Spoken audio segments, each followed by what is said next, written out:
I love you too.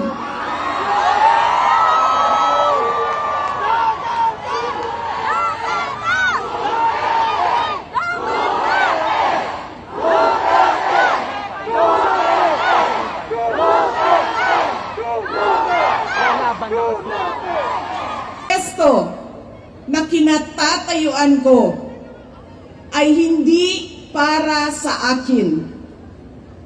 Ito ay para sa Pangulong Rodrigo Duterte.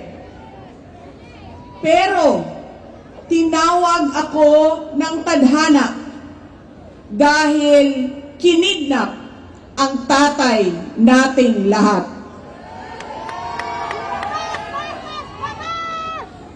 Sa pagkakataong ito, nakatayo ako sa entablado at humaharap sa inyo, hindi bilang kandidato.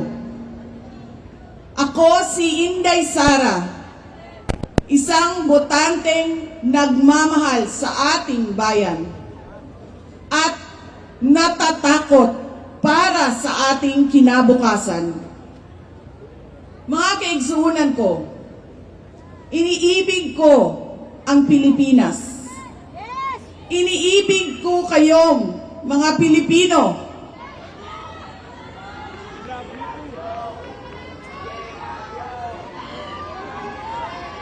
I love you too.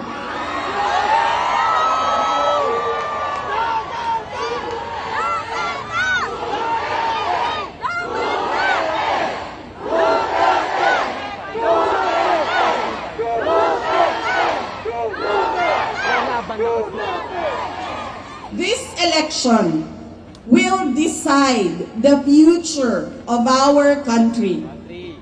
Ang boto ninyo ang magbibigay katiyakan kung maituloy ang pagbabago o tuloy-tuloy na lang tayo sa kapahamakan. Filipinos deserve better. Nagpapasalamat ako dahil nandito pa rin kayo at nakikinig sa akin sa kabila ng kaliwat kanan na paninira nila. In the past months, my name and my family's name have been dragged through the mud.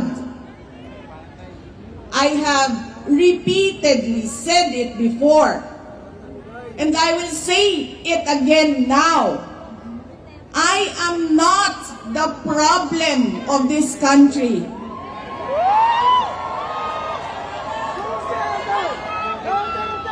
Hindi ako ang problema ng Pilipinas.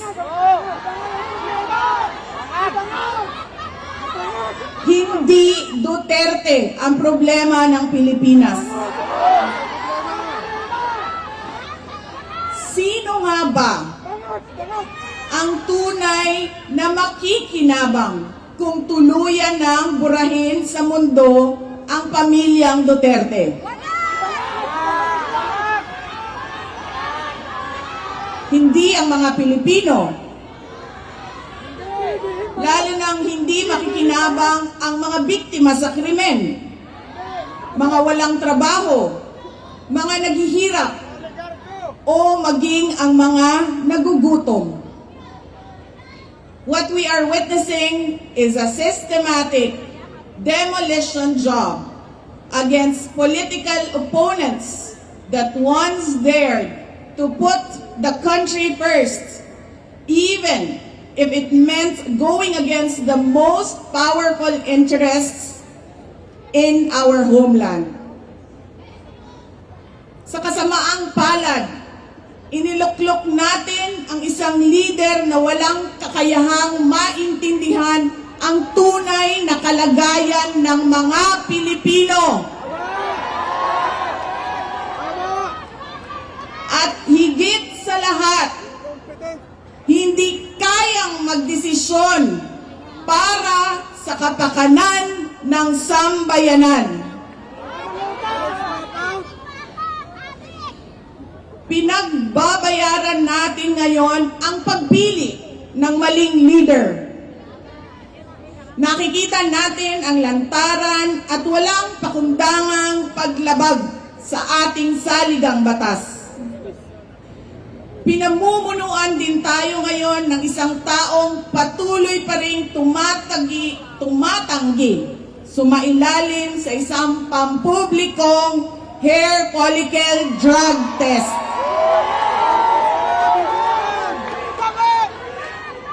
At nagsinungaling sa 20 pesos ang bigas. Ang masakit pa, nakuha nilang kidnapin ang dating Pangulo. At dali-dalian nilang itinapon sa ibang bansa upang litisin ng mga dayuhan. Ngunit, higit pa sa mga kabiguang ito ay isang mas malalim na pambabastos at panghiinsulto sa ating mga Pilipino. Iniinsulto nila tayo sa paggamit ng ayuda upang bilhin ang boto ng mga tao. Ang ayuda ay hindi naman likas na masama. Sa katunayan, marami ang natulungan ito noong panahon ng pandemya.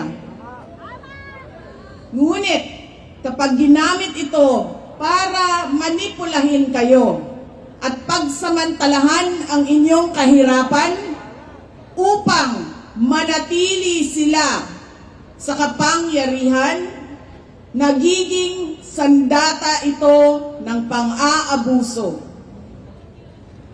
Again, Filipinos deserve better. We must return to long-term, concrete programs, not short-term dole-outs that are being abused by those in power. Ang kailangan ng Pilipino ay isang mabisang food security program. Isang programa na tutugon sa problemang pinakamalapit sa bituka, ang gutom. Ang kailangan ng Pilipino ay isang modernong hybrid education system na nakasandal sa pagtuturo ng disiplina at pagmamahal sa bayan. Ang kailangan ng Pilipino ay isang tunay na universal healthcare system na tutugon araw-araw sa lahat ng health centers at hospitals at hindi lamang sa mga supporters ng politiko. Ang kailangan ng Pilipino ay matibay na infrastruktura. Let us build into the future. Ang kailangan ng Pilipino ay oportunidad sa hanap buhay at trabaho dito sa loob ng ating bayan. Masakit sa kalooban nating lahat ang kalagayan ng maraming nating OFWs na malayo sa kanilang mga mahal sa buhay. At higit sa lahat, ang kailangan ng Pilipino ay peace and order. Kailangan nating ganap na puksain ang kriminalidad, illegal na droga, terorismo, at insurgency sa pamamagitan ng makatotohanang non-partisan Philippine National Police na suportado ng ating sandatahang lakas. Kinahanglan undangon nato ang batasan sa pagpili sa mga kandidato nga gikan sa political dynasty. Kining mga sikat nga apelido nga magsayaw-sayaw ra og magkanta sa atubangan. Igo ra magpakatok, undangon ang mga party list na gipanag-iya sa mga dato Undangon ang mali na pagpili sa atong mga opisyales. Undangon ang budol o pagpamakak. Kailangan natin mag-vote straight sa mga taong magtutuloy ng nasimulan.